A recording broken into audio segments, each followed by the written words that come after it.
Hello दोस्तों, आज फिर से कुछ नया सीखते हैं। दुर्व्यपदेशन मिसरी प्रेजेंटेशन। भारतीय संविदा अधिनियम की धारा 18 के अंतर्गत दुर्व्यपदेशन को परिभाषित किया गया है। किसी भी सहमति के स्वतंत्र सहमति होने के लिए उसमें दुर्व्यपदेशन नहीं होना चाहिए। इसे सुझाव मात्र के रूप में नहीं होना चाहिए। इसे उन परिस्थितियों के अधीन होना चाहिए जहां बोलने का कर्तव्य हो। दुर्व्यपदेशन के अंतर्गत वह पक्ष शामिल है जो उस व्यक्ति की जिसे वह करता है उसकी जानकारी से समर्थित न हो। यदि वह व्यक्ति उसकी सत्यता में विश्वास करता है, यद्यपि कपट एवं दुर्व्यपदेशन इन दोनों में मिथ्या कथन के परिणाम स्वरूप संविदा के लिए सहमति दी जाती है, परंतु दोनों में प्रमुख अंतर यह है कि कपट में मिथ्या कथन करने वाला व्यक्ति इस बात की जानकारी से अवगत होता है कि उसका कथन जो वह कर रहा है मिथ्या है। अर्थात कथन प्रस्तुत करने वाले व्यक्ति को उसकी असत्यता के विषय में जानकारी होती है।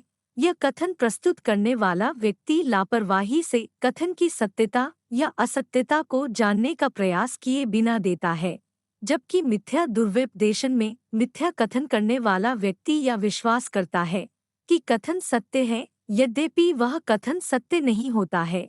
दुर्व्यपदेशन में धोखा देने का आशय नहीं होता है।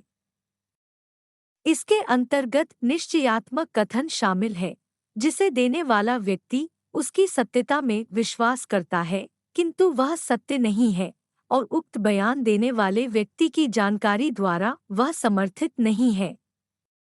इस प्रकार असत्य बात को निश्चित ढंग से कहना, जबकि बात कहने वाले व्यक्ति को प्राप्त सूचना द्वारा समर्थित नहीं है, तो यह दुर्व्यपदेशन है। एक प्रकरण में जहां प्रतिवादी ने वादी के साथ कोई जहाज किराए पर लेने की संविदा की थी, उक्त संविदा के समय वादी ने कहा कि उसका वजन 28 टन से ज्यादा नहीं है, जबकि वास्तविकता यह थी कि उसका वजन 3000 टन से ज्यादा था। वादी को यह विश्वास था कि उक्त जहाज का वजन 28 टन से ज्यादा नहीं है। वास्तविक बात तो यह थी कि उसको उक्त जहाज के बारे में कोई जानकारी नहीं थी, उसने केवल धूल में लठ लगा दिया था। इस मामले में न्यायालय ने निर्णय दिया कि प्रतिवादी की सम्मति दुर्व्यपदेशन से प्राप्त हुई थी, इस कारण उक्त संविदा शून्यकरणीय है। जहाज के भार के बारे में जो निश्चयात्मक ज्ञान दिया वह उसे प्राप्त सूचना से समर्थित होने के कारण असत्य था। जहां कोई व्यक्ति किसी व्यक्ति को धोखा देने के इरादे के अभाव में कोई कार्य करता है और स्वयं को लाभान्वित करता है और दूसरों को हानि पहुंचाता है, तो यह दुर्व्यपदेशन होता है, न कि कपट। कपट में धोखा देने का आशय होता है। कपट धोखा देने के उद्देश्य से ही किया जाता है, परंतु दुर्व्यपदेशन में धोखा देने का आशय नहीं होता है। भारत संविदा अधिनियम की धारा 19 के अंतर्गत प्रपीड़न, कपट, दुर्व्यपदेशन जब कोई संविदा में सहमति प्राप्त की जाती है तो ऐसी संविदा उस पक्षकार की सहमति पर शून्यकरणीय है जिससे ऐसी सम्मति प्राप्त की गई है। भूल मिस्टेक। भूल अनेक प्रकार की होती है। तथ्य संबंधी भूल को शून्य करार माना गया है। जब भी किसी करार में कोई भी तथ्य संबंधी भूल होती है तो ऐसा करार शून्य हो जाता है।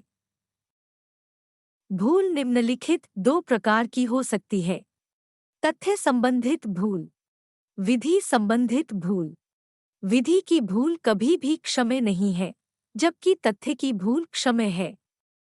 संविदा की विषय वस्तु से संबंधित भूल निम्नलिखित के संबंध में हो सकती है: अस्तित्व, हक, मूल्य, क्वालिटी, मात्रा।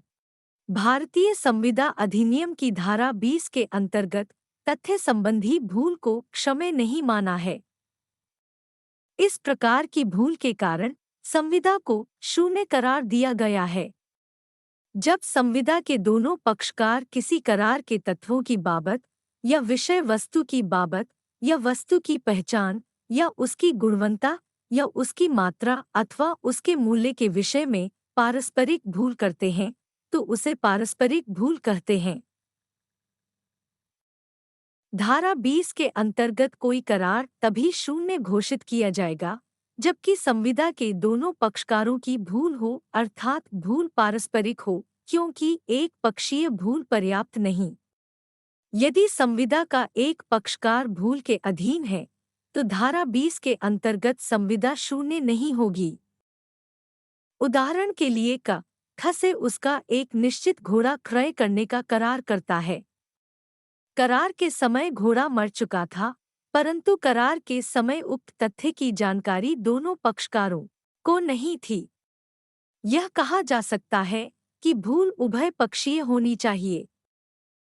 संविदा तभी शून्य होगी जब पक्षकारों की भूल उभय पक्षीय अर्थात पारस्परिक हो, किंतु यदि भूल एक पक्षीय है तो ऐसी संविदा शून्य करने के लिए पर्याप्त नहीं होगी।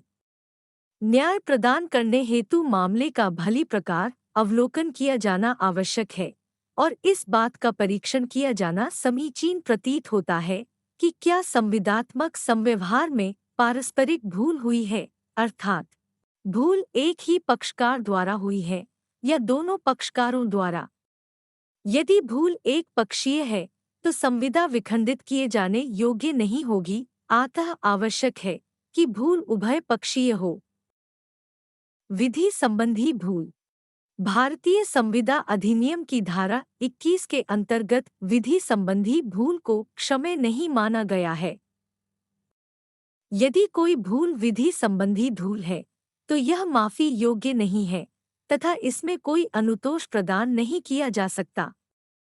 देश की सामान्य विधि के अनुसार यदि कोई त्रुटि तथ्य से संबंधित है तो ऐसी स्थिति में उपचार प्राप्त होगा, वह क्षम्य होगी, किंतु यदि भूल तथ्यात्मक न होकर विधि से संबंधित है तो ऐसी स्थिति में कहा जा सकता है कि वह क्षम्य नहीं है और उसके संदर्भ में कोई अनुतोष नहीं प्रदान किया जाएगा। इसका सीधा और स्पष्ट कारण यह है कि विधि की भूल क्षम्य नहीं है, अतः विधि की भूल को वह भूल माना जाएगा जिसकी बाबत कोई अनुतोष नहीं प्रदान किया जा सकता। तो दोस्तों, इस तरह से हमने आज बहुत कुछ नया सीखा है, जाना है। अगले एपिसोड में फिर से कुछ नया सीखेंगे और के लिए इतना ही धन्यवाद।